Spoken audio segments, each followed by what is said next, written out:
Yeah, hello and welcome to our channel once again. I did tell you I was going to tell you how to optimize or maximize fuel efficiency for your vehicle. So today we are at number two. Number two reason why your vehicle might be gulping the fuel that is gulping, or why you might not be saving as much fuel as you ought to save. I'm going to show you. Okay, that's number two. Now there's something called oxygen sensor. Look at it. You see this item? It's called oxygen sensor. It's placed in your exhaust stream. What it does is typically to read the amount of oxygen. There's a heater circuit on it that helps you to it heats up the air around it, and then it's able to send the amount of oxygen present in the air or in your exhaust stream, typically send it in form of voltage, which your ECU is going to read. So, but there are different kinds of oxygen sensor. There's upstream oxygen sensor and there's downstream oxygen sensor. I'm going to explain. Now, the upstream oxygen sensor stays before your catalytic converter.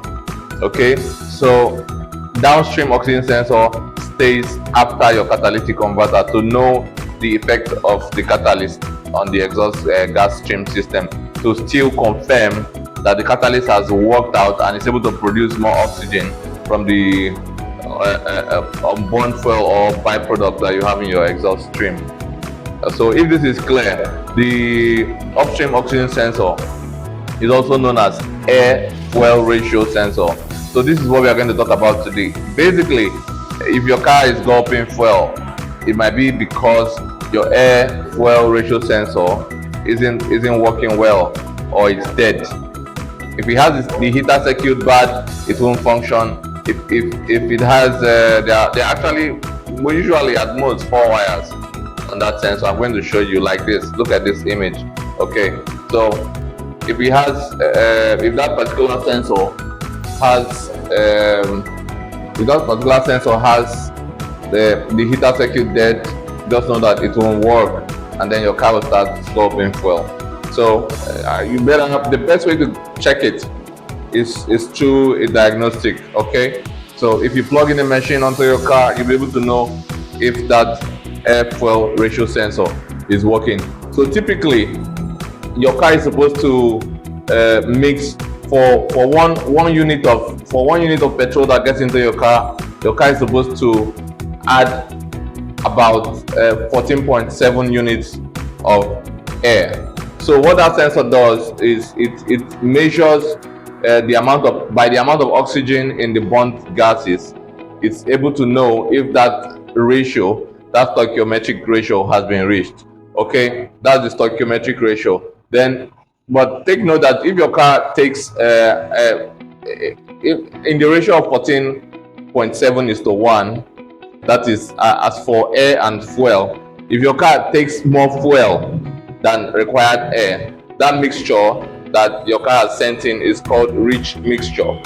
That means you have more fuel than air that is required. But if your car has more air than fuel, it's called lean mixture. None of these two mixtures are good for your car, because if you have rich mixture, you'll be burning lots of fuel. It's not good for the economy. If you have lean mixture, the vehicle will not be optimized. You won't have as much power as you need for the vehicle. Okay, so let me quickly go straight to how you locate this sensor in case you need to replace it. Air fuel ratio sensor.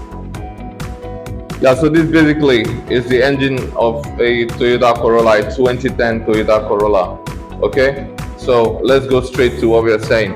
Now, this is the intake part of the engine, and that's going to be the exhaust part of the engine. So where you typically are going to find this air fuel ratio sensor is the first sensor that you're going to see. Look at it, that's the harness, and it goes straight to the exhaust. Okay, that's the exhaust. So on the exhaust manifold, I might have to show you on other cars too, because this is very hidden. So the first sensor that you see in the exhaust stream, that is what the air fuel ratio sensor is on every car.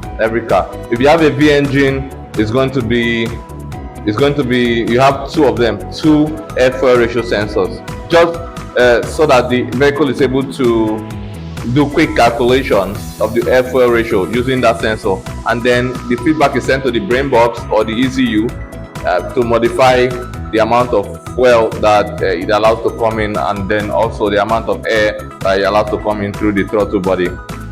So let me quickly show you how to locate your oxygen sensors. Okay, I did state that the first, after the engine, okay, this is your exhaust stream. The first set, or the first oxygen sensor that you find after the engine on your exhaust manifold is called air fuel ratio sensor. I did say that. Then after the first one, the next ones after catalytic converter, of course, imagine that this is catalytic converter.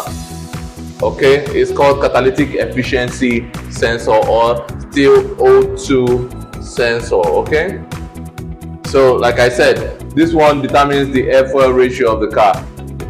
From when you start the car up, it senses the amount of oxygen and is able to determine how the amount of air and fuel that got in, and sends adjustments to the ECU.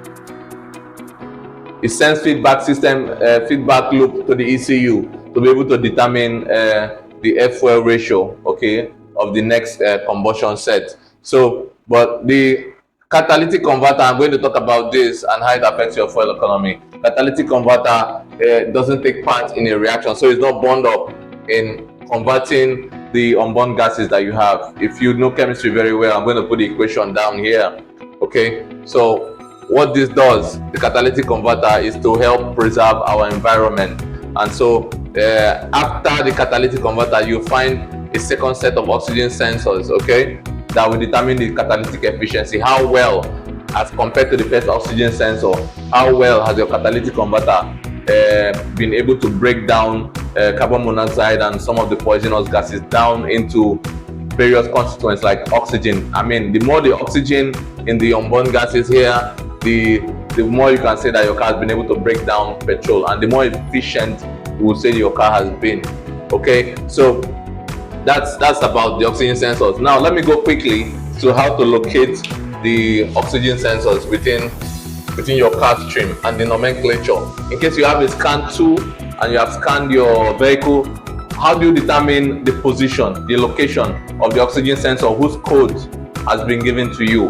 Now let me go straight to that. Okay, so usually for a 4-cylinder engine, all right, for a 4-cylinder engine, usually it has one bank. What is bank? In automobile engineering, a bank is if this is a three-cylinder engine, for example, a bank is the direction. Let me put it that way: the direction where you find a group of cylinders. Okay, so for a 4-cylinder engine which is in line, a straight engine, that's how people call it, you have only one bank, and that's bank one. Bank one. So what's the nomenclature like? The first oxygen sensor along the line that you meet, whether before catalyst or after catalyst, the first oxygen sensor is called, since it's a single bank engine, it's called bank 1 sensor 1. Okay, the second oxygen sensor in the exhaust stream is going to be called bank 1 sensor 2, B1S2, okay, and so on and so forth. You keep finding them, but at most you should have 2 oxygen sensors in a vehicle. Some can have 3 along the same line, and so on and so forth. Depends on how many catalysts that you have in the system. Okay, so that's how to determine bank 1 sensor 1 and all that. So what if you have a V engine? Now this is where the confusion comes, because many of the codes that you're going to get from diagnosing your car, the codes are going to come with in this format. So for you to determine where it is. Now let me give you a secret. If it's a V engine, let me give if this is a V engine, okay, you have some cylinders on this side and on this side.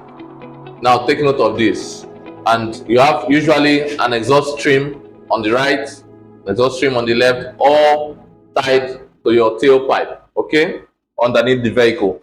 Now usually this is how we count it. Standing in front of the engine, how do you know the front of the engine? The front of the engine is signified by where you find the pulley, the major pulley, the main pulley. So if you stand on that way of the major pulley, okay, and this is the left part of the engine, the right part of the engine. Usually bank 1 for every vehicle is on the left. We start counting from the left.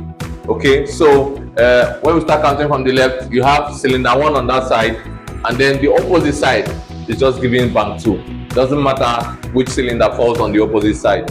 So bank 1 on the left, bank 2 on the right.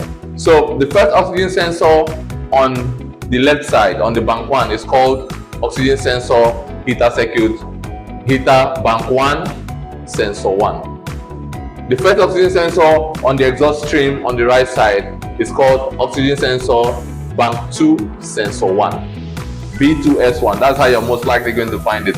The second oxygen sensor on the left, again, if we go, is if you keep counting from the engine down to the exhaust stream. The second oxygen sensor is called bank 2, bank 1, sensor 2, okay, because it's second on that line. And then the second oxygen sensor that you're ever going to find on the right side of the engine is bank 2, sensor 2. So you keep that format. That's how you know, because you're going to find codes, okay, that will relate. They will not spell which oxygen sensor. This is how to locate it. If you have a bad oxygen sensor, go fix it and optimize your fuel economy.